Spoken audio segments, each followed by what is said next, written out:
Assalamualaikum warahmatullahi wabarakatuh.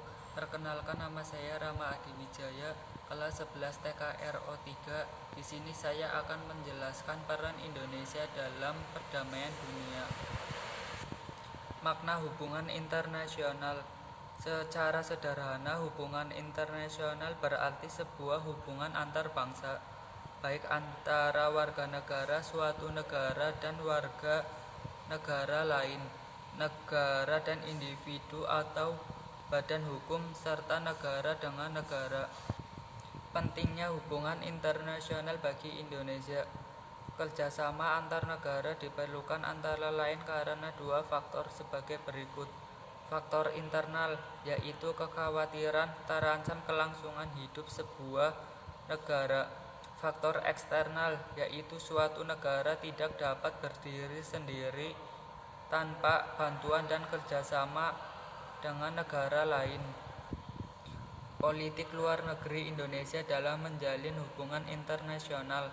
Kebijakan politik luar negeri Indonesia tidak terlepas dari pembukaan Undang-Undang Dasar Negara Republik Indonesia tahun 1945 pada alinea keempat tentang tujuan negara, yaitu ikut serta dalam perdamaian dunia yang berdasarkan kemerdekaan, perdamaian abadi, dan keadilan sosial.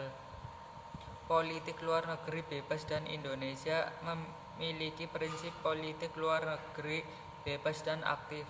Bebas dapat diartikan Indonesia bebas bergaul dengan negara manapun tanpa mengaktifkan diri pada salah satu blok, yaitu blok barat atau blok timur. Aktif dapat diartikan Indonesia aktif bekerja sama dengan negara lain dalam bentuk perdamaian dunia. Sarana hubungan internasional. Menurut J. Frankel, ada bermacam-macam sarana yang digunakan untuk melakukan hubungan internasional, yaitu diplomasi, negosiasi, lobi, propaganda, serta bidang-bidang aktivitas ekonomi dan kekuatan militer. Diplomasi digunakan untuk memperjuangkan kepentingan setiap negara. Negosiasi atau perundingan merupakan suatu usaha untuk mengatasi masalah yang dihadapi oleh dua negara tanpa melibatkan pihak ketiga. Lobi merupakan kegiatan politik yang dimaksudkan untuk memengaruhi negara tertentu. Propaganda merupakan suatu usaha sistematis yang dilakukan untuk memengaruhi pikiran, emosi, dan tindakan suatu kelompok untuk kepentingan masyarakat pada umumnya. Ekonomi. Sarana ekonomi tidak perlu ditangani oleh pemerintah, tetapi diserahkan kepada lembaga-lembaga internasional. Kekuatan militer. Peralatan dan kekuatan militer dimonopoli oleh pemerintah. Peran Indonesia dalam menciptakan perdamaian dunia melalui organisasi internasional. Organisasi internasional adalah wadah kerjasama beberapa negara untuk mencapai suatu tujuan bersama yang telah disepakati. Contohnya PBB ASEAN dan Gerakan Non-Blok atau GNB. Peran Indonesia di Perserikatan Bangsa-Bangsa atau PBB. Peran Indonesia di ASEAN. Peran Indonesia dalam menciptakan perdamaian dunia melalui organisasi internasional. Peran Indonesia di Gerakan Non-Blok. Pembentukan Gerakan Non-Blok. Peran Indonesia di Gerakan Non-Blok. Salah satu pemrakarsa GNB atau Gerakan Non-Blok, pemimpin Gerakan Non-Blok pada tahun 1991, penyelenggara KTT 10 Gerakan Non-Blok, memecahkan masalah-masalah dunia berdasar pada asas keadilan, perjanjian internasional yang dilakukan Indonesia. Definisi perjanjian internasional menurut beberapa ahli.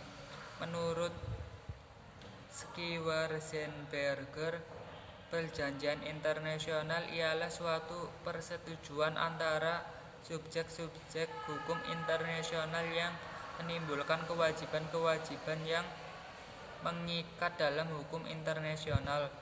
Menurut Mokhtar Kusumatmadja, SH/LLM, perjanjian internasional adalah perjanjian yang diadakan antar bangsa yang bertujuan untuk menciptakan akibat dari hukum-hukum tertentu. Menurut Oppenheimer Leuterbach, perjanjian internasional adalah suatu persetujuan antar negara yang menimbulkan hak dan kewajiban di antara pihak-pihak yang mengadakannya. Bentuk-bentuk perjanjian internasional. Ada beberapa bentuk perjanjian internasional yang harus diketahui, di antaranya adalah sebagai berikut: konvensi atau convention, traktat atau treaty, persetujuan atau agreement, pengaturan atau arrangement, memorandum of understanding, pertukaran nota atau exchange of notes. Assalamualaikum warahmatullahi wabarakatuh. Perkenalkan, nama saya Abdul Aziz Atajuddin dari kelas 11 TKR 3. Perjanjian internasional dilakukan di Indonesia. 1. Tahapan perjanjian internasional. A. Pendapat para ahli. 1. Mokhtar Kusumatmadja memberikan tahapan dalam kebiasaan internasional melakukan perjanjian internasional, yaitu A. Perundingan atau negotiation, B. Penandatanganan atau signatur, C. Pengesahan atau ratification. B. Menurut hukum positif Indonesia, tahapan membuat perjanjian internasional adalah sebagai berikut: 1.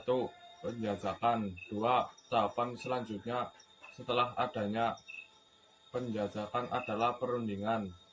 3. Perumusan naskah perjanjian. Penerimaan naskah perjanjian, penandatanganan, pengesahan naskah perjanjian. Fungsi perjanjian internasional. Untuk membentuk hukum, fungsi lainnya ialah membentuk hak dan kewajiban bagi bangsa atau negara yang mengadakan perjanjian saja. Asas-asas perjanjian internasional.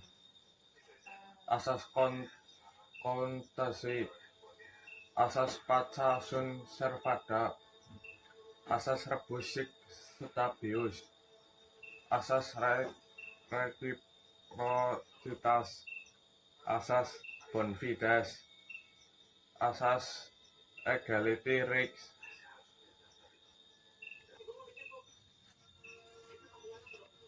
Negara-negara akan mempunyai tujuan sama. Penyimpanan yang melanggar kesepakatan antar negara dan segera dikoreksi. Pembentukan koalisi keamanan, saling membantu di dalam masalah krisis ekonomi. Akhirnya perjanjian internasional. Habisnya masa perjanjian. Salah satu pihak ingin mengakhiri perjanjian dan disetujui oleh pihak lain. Adanya pihak yang merasa dirugikan oleh pihak lain. Telah tercapai dari perjanjian dan syarat mengakhiri perjanjian sesuai serta fungsi perwakilan diplomatik Republik Indonesia. 1.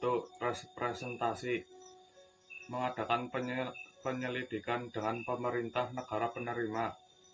2. Negosiasi, adalah mengadakan proses perundingan atau pembicaraan baik dengan negara tempat diplomat maupun dengan negara lain.